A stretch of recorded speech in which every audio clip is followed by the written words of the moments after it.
अस्मद्गुरुपरमगुरून् यतिवरपूर्णो शयामुनं रामं पद्माक्षनाथषट्जित्सेनेशरमारमापतीन् वन्दे वन्दे बृन्दावनचरं वल्लवीजनवल्लभं जयन्ती सम्भवं धाम वैजयन्ती विभूषणं प्रणामं लक्ष्मणमुनिः प्रतिगृह्णाति मामकं प्रसादयति यत्सूक्तिः स्वाधीनपतिकां श्रुतिं ஸ்ரீபாஷ்யக்காரருடைய சரம உபதேசத்தில் 5 வார்த்தைகள் அருளினார். அந்த 5 வார்த்தையில் 3வது வார்த்தைகள் அதை அனுபவிச்சுட்டு வரும். அந்த மூணாவது வார்த்தையில் என்ன சாய்க்கிறார்னா 5 விதமான கைங்கரியத்தை சாய்க்கிறார். 5 விதமான கைங்கரியங்களில் பாஷ்யம், அருளிச் செயல், திவ்ய தேசங்களில் கைங்கரியம், இது 3 விதமான கைங்கரியம் ஆனாவிட்டு இதுக்கெல்லாம் யோக்கியத்தை இல்லைன்னா துவயத்தை அர்த்தானுசந்தானம் பண்ணுதல் அப்படின்னு 4வது வாக்கியத்தை அனுபவிச்சுன்னு வரும். துவயத்தை அர்த்தானுசந்தானம் பண்ணுறதுன்றது சரணாகதனான ஸ்ரீபாஷ்யக்காரருக்கு நம்பெருமாள் பெரிய பிராட்டியார் சேர்த்தியில் பெருமாள் அருளி செய்த நியமனம், பாஷ்யக்காருக்கு அருளி செய்த நியமனம் துவயம் அர்த்தானுசந்தானேன சகசதேவம் பக்தா யாவத் சரீரபாதம் அத்தைவ ஸ்ரீரங்கே சுகமாஸ்வா அப்படின்னு பெருமாள் நியமித்தார் ஸ்ரீபாஷ்யக்காரர். அந்த நியமனத்தின்படி பிரபன்னாள் எல்லாரையும் பாஷ்யக்காரர் இந்த இடத்துல நியமிக்கிறார். இதை பண்ணணும் அப்படின்னு சொல்லிட்டு அந்த துவயம் அர்த்தானுசந்தானம் பண்ணுதல் அப்படின்னு இருக்க, அது எப்படி அர்த்தானுசந்தானம் பண்ணுறதுன்னா அதை பாஷ்யகாரத்தில் உள்ளத்தை அடியொத்தி சுவாமி தேசிகன் காட்டின வழியில் நாமும் அதை தெரிஞ்சுண்டு அனுசந்தானம் பண்ணுறதுக்கு முயலுவோம். அதில் சுருக்கமாக என்ன அப்படின்னு சொன்னால், ஸ்ரீமானான நாராயணன் திருவடிகளில் களையற்ற நித்திய கைங்கரியம் பெருகைக்கு ஸ்ரீமானான நாராயணன் திருவடிகள் 2ஐயும் சரணமாக பற்றுகிறேன் என்று இதில் திரண்ட பொருள்னு சுவாமி தேசிகன் சாதிச்சார். இப்போது பதம் பதமாக என்ன சாதிச்சிருக்கார் அப்படின்றத பார்ப்போம். அதுக்கு முன்னே எந்த பலனுக்காக என்ன பண்ணுறோம்னு தானே ஒரு இருக்கும். அதனால் உத்தரகண்டத்தினுடைய அர்த்தத்தை முதல்ல சொல்லி கைங்கரியத்துக்காக சரணாகதி பண்ணுறேன் அப்படின்னு பூர்வகண்டத்தினுடைய அர்த்தத்தை பின்னால் சொல்லப்பட்டது, இங்கே சொல்லப்பட்டிருக்கு. அதில் ஸ்ரீமானான நாராயணன் திருவடிகளில் களையற்ற நித்திய கைங்கரியம் பெருகைக்கு அப்படின்னு இருக்குது. ஸ்ரீமானான நாராயணன் அப்படின்றது ஸ்ரீமதே நாராயணாயன்றதுனால இருக்குது. கைங்கரியம் பெருகைக்குன்றது நாராயணாயான்னு சதுர்த்தி இருக்குது.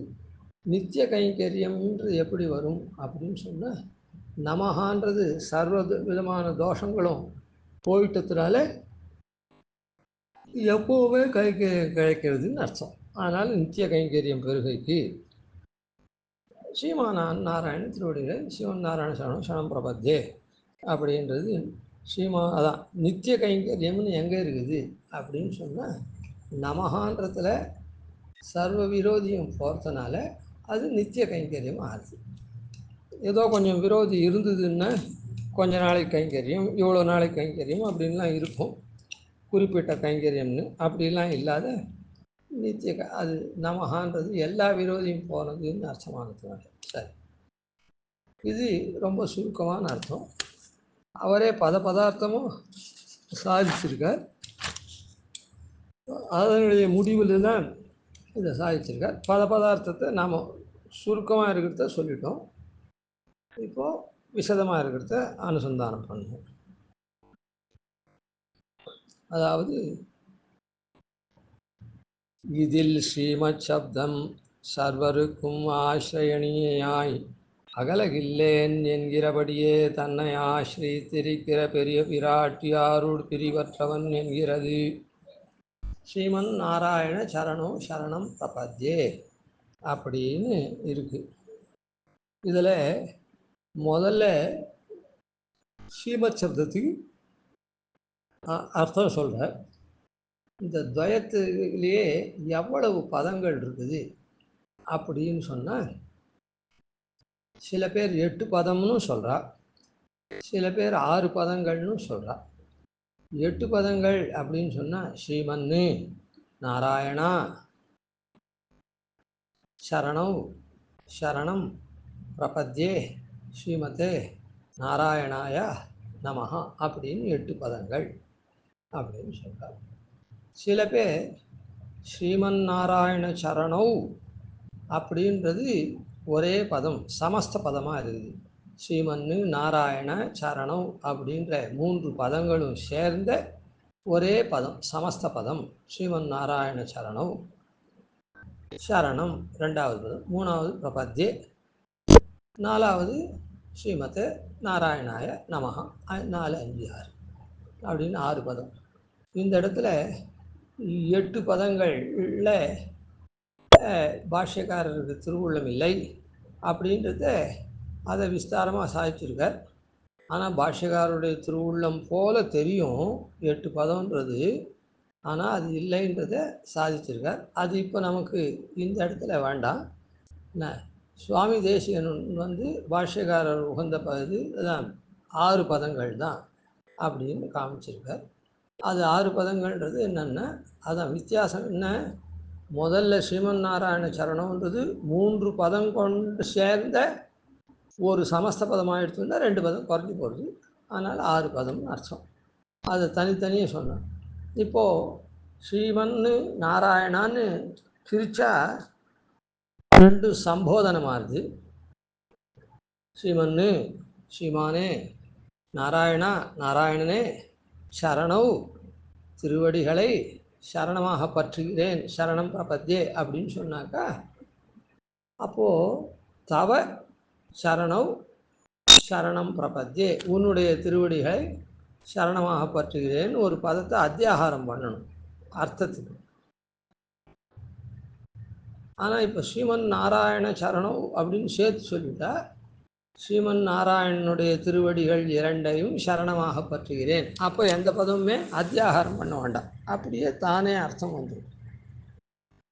சரி, இது சுவாமி தேசிகனுடைய பட்சம்ன்றது எப்படி தெரியுது அப்படின்னா, 3ல் ஒரு 3ம் 2 3 தோன்ன தொலையும் துயர் அப்படின்னு 3ல் ஒரு 3ம் 3 ரகசியத்ரயம் 3, அந்த 3ல் ரகசியத்ரயம் என்னது, திருவஷ்டாட்சரம் துவயம் சர்மஸ்லோகம், திருமந்திரம் துவயம் சர்மஸ்லோகம். இந்த 3ல் ஒரு 3ம் ஒப்பற்றதாக இருக்கக்கூடிய 3 பதங்கள் இருக்குதே. இல்லை, திருமந்திரத்தில் மொத்தம் எத்தனை பதம்? 3 பதம். பிரணவம், நமசப்தம், நாராயணாயா. 3ல் ஒரு 3ம் 2 6 பதம். அப்போ இது துவயம், அதான் சமஸ்த பதமாக சொல்லணும். ஸ்ரீமன் நாராயண சரணம் சரணம் பிரபத்யே ஸ்ரீமதே நாராயணாய நம. 2 3 12 பதம். திருமந்திரம் 3 பதம், அதை போல் ரெட்டிச்சிருக்கிறது துவயம், அதை போல் ரெட்டிச்சிருக்கிறது சரமஸ்லோகம். 3 3 2 6 6 2 12. சர்வதர்மான் பரித்யஜ 2 பதம். மாம் ஏகம் 4 பதம்.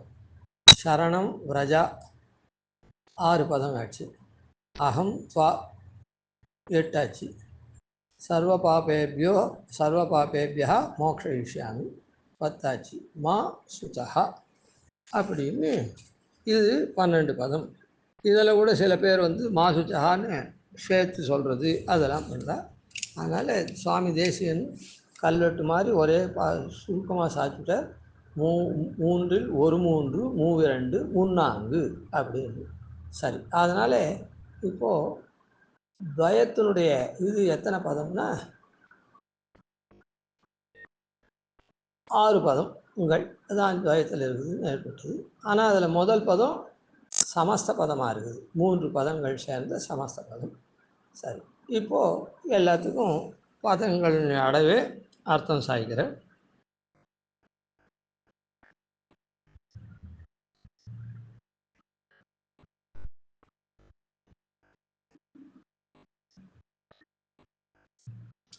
அதாவது இதில் பூர்வகண்டம் ஒரு வாக்கியம், உத்தரகண்டம் ஒரு வாக்கியம். ஸ்ரீமன் நாராயண சரணம் சரணம் பிரபத்தே அப்படின்னு பூர்வகண்டம் இருக்குது. பூர்வகண்டம்னா அந்த துண்டு, அது ஒரு வாக்கியம். ஸ்ரீமதே நாராயணாய நமஹ அப்படின்றது ஒரு வாக்கியம். பூர்வகண்டம் எதை சொல்கிறது அப்படின்னு சொன்னால் உபாயபரம், உபாயத்தை பற்றி சொல்லுறது பூர்வகண்டம். உத்தரகண்டம்ன்றது எப்படி இருக்குது அப்படின்னு சொன்னால் அது உபேயபரம்.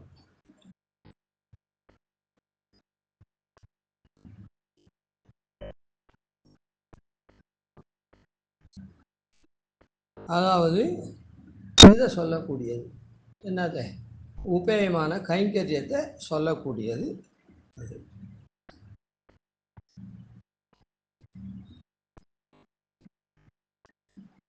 ஸ்ரீமத் சப்தம் இருக்குதே, முதல் ஸ்ரீமத் சப்தம், அந்த ஸ்ரீமத் சப்தம் எதை குறிக்கிறது அப்படின்னா ஸ்ரீ மத் அப்படின்னு இருக்குது. ஸ்ரீயோட கூடினவன் ஸ்ரீமான். அதான் ஸ்ரீமத் சப்தம் என்ன சொல்கிறதுன்னா பிராட்டியோட, ஸ்ரீன்னா பிராட்டி, பிராட்டியோட கூடினவன் எம்பெருமான் அப்படின்னு. அந்த மத்துப்புன்னு இருக்குது, மத்துன்னு இருக்குது, மதுப்பு, அதுக்கு என்ன அர்த்தம்னா நித்திய யோகத்தை சொல்கிறது, நித்திய சம்பந்தத்தை சொல்கிறது அப்படின்னு அர்த்தம். அதனால் இதில் ஸ்ரீமத் சப்தம் சர்வருக்கும் ஆசிரயணியாய் அகலகில்லேன் என்கிறபடியே தன்னை ஆசிரியத்திருக்கிற பெரிய பிராட்டியாரோடு பிரிவற்றவன் என்கிறது.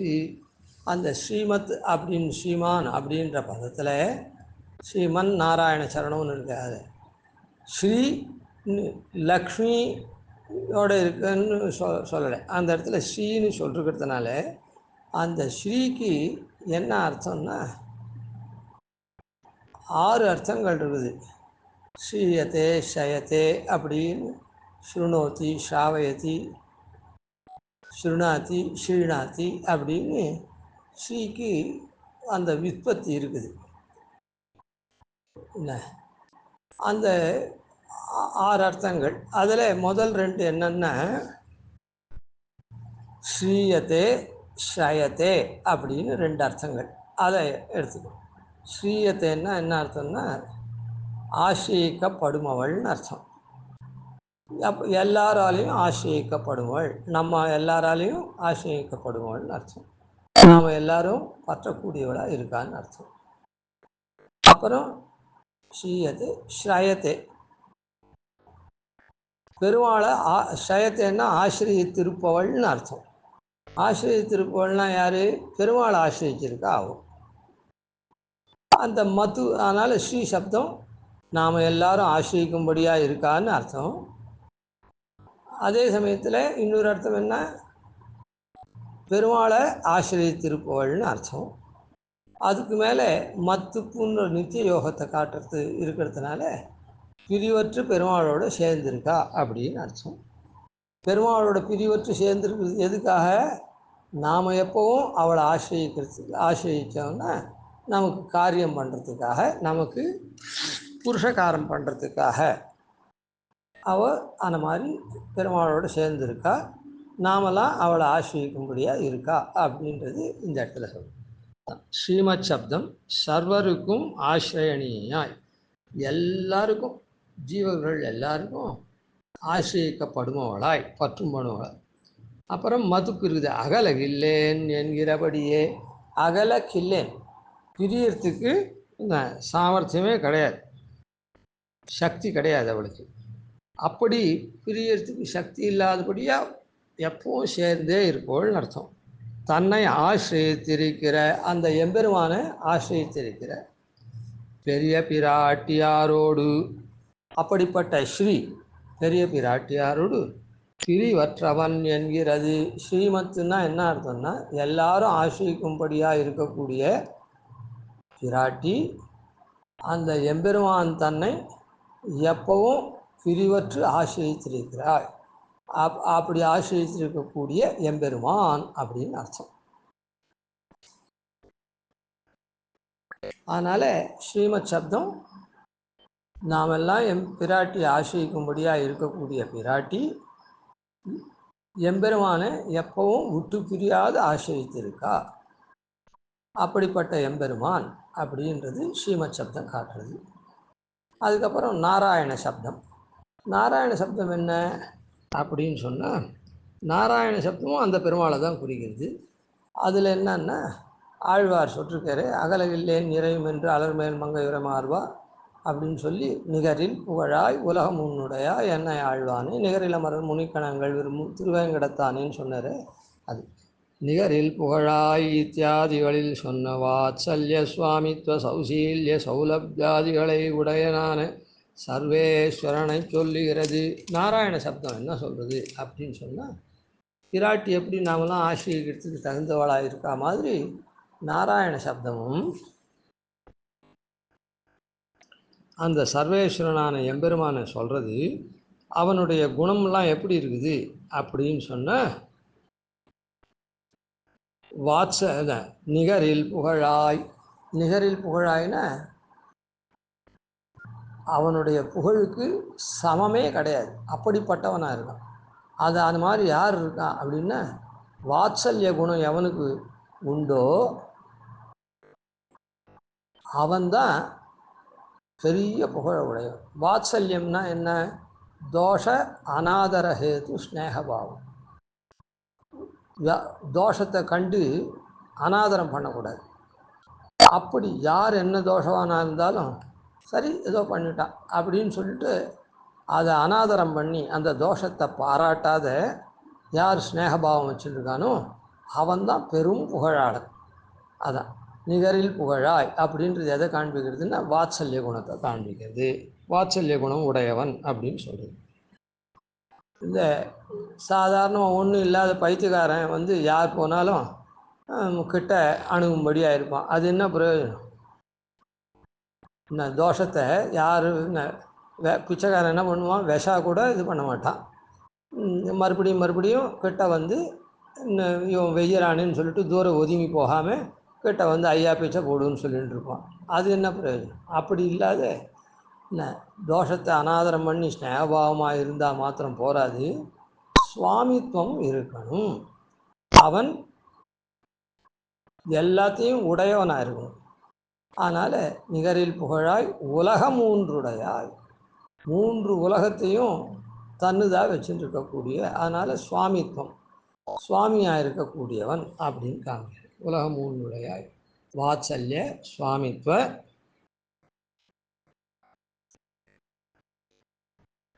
சௌசீல்யம். அப்படி சுவாமியாக இருந்தால் அவன் தோஷத்தை அநாதரம் பண்ணி ஸ்நேகபாவமாக இருந்து சுவாமியாக இருக்கிறது மாத்திரம் போகாது. சௌசீல்யம். சௌசீல்யம் அப்படின்னு சொன்னால் மகதோபி நீச்சை சக நிரந்தர சம்சேஷம். அவன் பெரியவனாக இருந்தால் கூட கீழ் மக்களோடு கூட இரண்டரை கலந்து பழகக்கூடியவனாக இருக்கும். தோஷத்தை கணிசிக்க மாட்டான், இருந்தால் இருந்துட்டு போகிறான், அவன் பாட்டுக்கு ஒரு பக்கத்தில் இருக்கட்டும் அப்படின்னு இல்லாமல் அவனோட கூட கலந்து பழகக்கூடிய தன்மை, அதுதான் சௌசீல்யம், சுசீலனாக இருக்கிறது.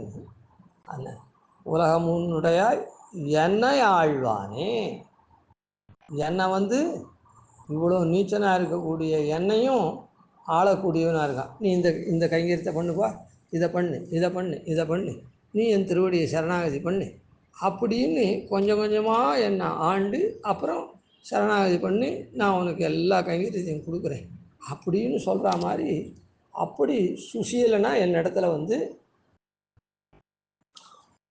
நீச்சை சக நீரந்திர சம்ஸ்லேஷம், ஒரு நீராக கலந்து பழகக்கூடியவனாக இருக்கான் என்னை ஆழ்வானே. அப்படி இப்படி நம்ம ஆளக்கூடியவனா நம்ம இடத்துல சுசீலனாக இருந்தால் கூட நாம் போய் அவனை பற்றணும்னு நினைக்கிச்சே அவன் எங்கேயோ எட்டா கொம்பில் இருப்பான். அவனாக வரப்போது சரி. இப்போது மந்திரிகள்லாம் என்ன பண்ணுவான்னா, குறை தீர்ப்பு நாள் அப்படின்னு சொல்லி அவளே கிராமாதிகளுக்கு எல்லாருக்கிட்டையும் மனு வாங்கிக்கிறேன், அவளுடைய குறையை மனு வாங்கிக்கிறேன்னு சொல்லுவாள். ஆனால் அப்படி மனு வாங்கிக்கிறேன்னு சொன்னால் அன்றைக்கி எல்லோரும் கிட்ட போய் மனு கொடுக்கலாம். ஆனால் நமக்கு தேவைன்ற போது அங்கே போக முடியாது, அந்த அவன் இருக்கக்கூடிய அரண்மனைக்கு போக முடியாது, அந்த ஆஃபீஸுக்கு போக முடியாது, போய் அவனை சுலபமாக பார்க்க முடியாது. அப்படி இல்லாத எப்போ வேணும்னாலும் நாமும் போய் பார்க்கலாம். அதுதான் சுலபனாக இருக்கக்கூடியது. நிகரில் அமரர் முனிக்கணங்கள் விரும்பும் திருவேங்கடத்தானே. முனிக்கோ கூட்டங்கள்லாம் நான் எப்பவும் விரும்பக்கூடியவாளா. முனிகள்லாம் யார்? இந்த லீலா விபூத்தில் இருக்குவா தானே, தேவதைகளா? இல்லை. நிகரில் அமரர் முனிக்கணங்கள் விரும்பும் திருவேங்கடத்தானே. திருவேங்கடத்தில் வந்து இருக்கான். எல்லாருடைய குறையும் கேட்கறதுக்காக தேவதைகள் வார்த்துக்கும் விண்ணவரும் மன்னவரும் விரும்புங்க. விண்ணவர்களும் பூமியில் கால் தோயாது அப்படியே திருமலையில் வந்து பெருமாளை சேவித்து அவளுடைய குறைகள்லாம் சொல்லி அவளுடைய குறையை களைஞ்சிட்டு போகலாம். பூமியில் இருக்கவாலும் மேலே போகிறோம் அப்படின்றத காண்பிக்கிறதுக்காக அப்படி திருமலையில் போய் பெருமாளை சேவித்து இவாளுடைய குறையெல்லாம் தீர்த்துக்கலாம். அப்படி இருக்கக்கூடியவனா இருக்கான். அது நிகரில் அமரர் முனிக்கணங்கள் விரும்பும் திருவேங்கடத்தானே அப்படின்றதுனால சௌலபியம் எங்கேயோ பரமபதத்தில் இல்லாமல், நித்திய சூரியர்கள் சேவியன அங்கே பரமபதத்தில் இல்லாமல் இந்த திருவேங்கடத்தில் பாப்பங்கள்லாம் போக்கடிக்கக்கூடிய திருவேங்கடத்தில் வந்திருக்கான் அப்படின்னு சுலபனாக இருக்கிறத காண்பிக்கிறது. அதனால் நாம் பற்றணும்னு சொன்னால் 4 குணங்கள் இருக்கணும். வாத்சல்யம் இருக்கணும். வாத்சல்யம் மாத்திரம் இல்லை, தோஷ அநாதர ஹேத்துவாக ஸ்நேகபாவமாக இருந்தால் போகாது. நமக்கு கொடுக்கறதுக்கு சுவாமித்துவம் இருக்கணும், உடையாளியாக இருக்கணும். அப்புறம் அப்படி இருந்தாலும் நம்ம வந்து அவனிடத்துல கலந்து பழகி நாம் பண்ணணுமே, அதுக்காக வந்து சுசீலனாக இருக்கணும், சௌசீல்யத்தை உடையவனாக இருக்கணும். அதுக்கப்புறம் அவனாக வந்து பழகிறதுக்கு மாத்திரம் போகாது, நாம் போய் பற்றணும்னா கூட சுலபனாக இருக்கும். அப்படின்ற இந்த 4 விஷயத்தை அந்த நாராயண சப்தம் காட்டுறது. ஸ்ரீமன் நாராயண சரணம். சரணம்ன்றது அந்த திருவடின்ற இது என்ன காண்பிக்கிறது அப்படின்னா, அந்த திருவடியை பற்றினோன்னா அவனுடைய கிருபையை உண்டு பண்ணுறதுக்கு சரண சப்தம் சரண்ய விஷயத்தில் கிருபோத்தம்பனாதிகளுக்காக தாசபூதன் பற்றும் துறையான திருவடிகளை காட்டுகிறது.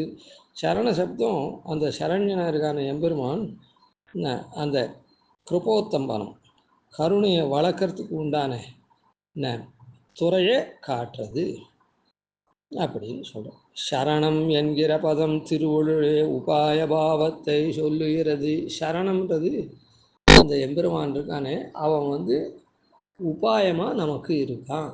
அவனுடைய பாவமே என்ன? நீ உபாயம் பண்ண கையிலாகாத நம்ம உபாயம் பண்ணதை அவனே எண்ணிக்கிறான். அப்படி அவன் இதுவாக இருக்கான். அந்த உபாய பாவத்தை சொல்லுகிறது. பிரபத்யே என்கிற பதம் அகிஞ்சனாதிகாரி சரண்யன் திருவடிகளை உபாயமாக கொண்டு மகாவிஸ்வாதி விசிஷ்ட பரநியாசம் பண்ணுகிறபடியை பிரகாசிப்பிக்கிறது. பிரபத்தியன்ற பதம் என்ன பண்ணுறதுன்னா, நாமெல்லாம் கைமுதல் இல்லாதவனாக இருக்குமே, அகிஞ்சனாதிகாரியாக இருக்குமே, அந்த அகிஞ்சனாதிகாரி எம்பெருமானுடைய சரண்யனுடைய திருவடிகளை உபாயமாக கொண்டு மகாவிஸ்வாசத்தோடு கூட பண்ணக்கூடிய பரநியாசம் பண்ணுகிறபடியை பிரகாசிப்பிக்கிறது. பிரபத்யே பற்றுகிறேன், கையிலாகாத நான் உன் திருவடிகளை பற்றுகிறேன் அப்படின்னு அதை பிரகாசிப்பிக்கிறது. அப்புறம் உத்தரகண்டத்தில் இருக்கக்கூடிய ஸ்ரீமதேன்ற பதம் என்ன பண்ணுறது? இது உபாயத்தை சொல்லிடுத்து. இப்போ கைங்கரியத்தை சொல். ஸ்ரீமதே என்கிற பதம் பிராபகனான நாராயணன்.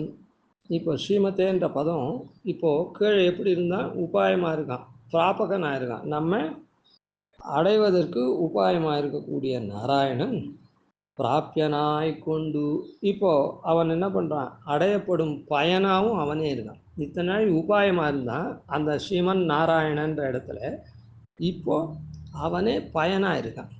பிராப்பியனாய் கொண்டு கைங்கரிய பிரதி சம்பந்தியாம் போது, அதாவது கைங்கரிய பிரதி சம்பந்தி நாம் செய்யக்கூடிய கைங்கரியத்தெல்லாம் ஏற்றுக்கொள்ளுவனாக கொண்டு, அப்போது அந்த மாதிரி இருந்துச்சு ஏற்றுக்கொள்ளச்சே அங்கேயும் எம்பெருமான் பத்னி விசிஷ்டனாய் இருக்கும்படியை காட்டுகிறது. ஸ்ரீமதேன்றதுனால அந்த இடத்துல பெருமாள் வந்து இங்கே உபாயத்தும் போது பிராட்டியோடு சேர்ந்துருந்தான். அப்புறம் பலனாக நாம் பண்ணுற கைங்கரியத்தை ஏற்றுக்கும் போது அங்கேயும் பிராட்டியோடு சேர்ந்திருக்கான் அப்படின்றத காண்பிக்கிறது. அங்கேயும் இங்கே போல் நாராயண சப்தம் இருக்குது. இங்கே பற்றத்துக்கு உண்டான நாராயண சப்தம் இருந்தது கீழே. இந்த உத்தரகண்டத்தில் இருக்கிற நாராயண சப்தம் எல்லாத்தையும் எல்லா பிரகாரத்திலாலும் இருக்கக்கூடிய எம்பெருமான காட்டுறது. இங்குற்ற நாராயண சப்தம் சர்வ பிரகார விசிஷ்டனாய் கொண்டு நிரதிசய போக்கியனான சர்வசேஷியை பிரதிபாதிக்கிறது. உபாயமாக இருக்குச்சே, உபாயத்துக்கு தேவையான குணங்கள்லாம் அனுசந்தானம் பண்ணும். அங்கே போய் கைங்கரியம் பண்ணச்சே அவன் எப்படி எல்லாத்தாலையும் உயர்ந்தவனாக இருக்கான். இது இருக்குது, அது இருக்குது, எல்லாம் எதுவுமே இல்லைன்றதே இல்லை. அதனால் சர்வ பிரகாரத்தாலும் அப்படி விசிஷ்டனாக இருக்கான். அப்போ தான் நிரதிசய போக்கியனாக இருக்க முடியும். எல்லாம் இருக்குது, ஆனால் இது ஒன்றும் இல்லை, அது மாத்திரம் குறைங்க வேறு அப்படின்னு சொல்ல முடியாது. அதனால் மொத்தம் இருக்குது. அதனால் நாம் போய் அனுபவிக்கிறதுக்கு எல்லையில்லாத போக்கியமாக இருக்கக்கூடிய நிரதிசய போக்கியனான, ஆனால் இதுக்கு மேலே எதுவும் இல்லை அப்படின்னு சொல்லும்படியான இனிமையாக இருக்கக்கூடியவனாக இருக்கான். அப்படிப்பட்ட சர்வசேஷியை பிரதிபாதிக்கிறது, சொல்லுகிறது. அதுக்கப்புறம் நாராயணான்றது மேலே நாராயணாயான்னு இருக்குது. அது திருமந்திரத்திலேயே சொல்லப்பட்டிருக்கு. நாராயணாயா அப்படின்றது அந்த சதுர்த்தி அவன் பொருட்டுன்னு இருந்தாலும் அந்த கைங்கரியத்தை தான் சொல்கிறது. ஏன்னா பிரணவத்திலேயே சதுர்த்தின்னு வந்துடுச்சு, அவன் பொருட்டு, அவனுக்கு சேஷம்னு. அதனால் மறுபடியும் அதுவே இல்லை, அந்த சேஷத்தினுடைய காஷ்டையாக கைங்கரியத்தை சொல்கிறதுன்னு சொல்லியிருக்கு. அதை தான் இங்கே சாய்க்கிறார். இதன் சதுர்த்தியிலும் திருமந்திரத்தில் போலே கைங்கரிய பிரார்த்தனையை கண்டுகொள்வது. இந்த சதுர்த்தியிலையும் கைங்கரியத்தை போல தான் கைங்கரிய பிரார்த்தனை தான் திருமந்திரத்தை போல இங்கேயும் அதே தான் அர்த்தம். அதுக்கப்புறம் நமகான்ற பதம் இருக்குது. அந்த நமகான்றது என்ன, ந மகா எனக்கு இல்லை அப்படின்னு. அதனால் சர்வ விரோதியும் போனபடியே சொல்கிறது. இக்கைங்கரியம் சர்வ விரோதி ரகிதமானபடியை நமசு கணிசிக்கிறது. இந்த கைங்கரியம் எப்படி இருக்குதுன்னா சர்வ விரோதியும் போனபடியே நமஹா அப்படின்னு சொல்கிறது. அதாவது எனக்காக, என் பயனுக்காக நானே அப்படின்னு பண்ணுறேன், அப்படின்னு நானே அனுபவிக்கிறேன் அப்படின்லாம் இல்லாத எல்லா விதமான கைங்கரியத்தையும் இந்த தோஷங்களையும் போக்கடித்து சொல்கிறது அப்படின்னு. அதனால் களையற்ற கைங்கரியம் நித்திய கைங்கரியம்னு சொன்னேன். அதுதான் இப்படி துவயத்தினுடைய அர்த்தத்தை பதம் பதமாக அனுபவிக்கலாம், அர்த்தானுசந்தானம் பண்ணலாம். அதை சாதிச்சுட்டு தான் இப்போ கீழே நாம் ஏற்கனவே அனுபவிச்சுமே, ஸ்ரீமானான நாராயணன் திருவடிகளில் களையற்ற நித்திய கைங்கரியம் பெருகைக்கு ஸ்ரீமானான நாராயணன் திருவடிகளில் இரண்டையும் சரணமாக பற்றுகிறேன் அப்படின்றத சாய்க்கிறார். அதனால் பதம் பதமாக எல்லா பதங்களும் என்ன சொல்கிறது அப்படின்றத இந்த இடத்துல சாதிச்சார். அதுபடி நாம் துவயார்த்தானுசந்தானம் சுலபமாக பண்ணலாம். கவிதார்க்கிக சிம்ஹாய கல்யாண குணசாலினி ஸ்ரீமதே வெங்கடேஷாய வேதாந்த குரவே நமாதிவன்ஷகோபாதீனதிவர்யான் பஜேனிஷம் ஸ்ரீரங்கபூர்வஷடதித்யதீசானபதாஸ்ரயம் ஸ்ரீவத்சவம்சலகம் வந்தே ஸ்ரீகிருஷ்ணதேசிகம்.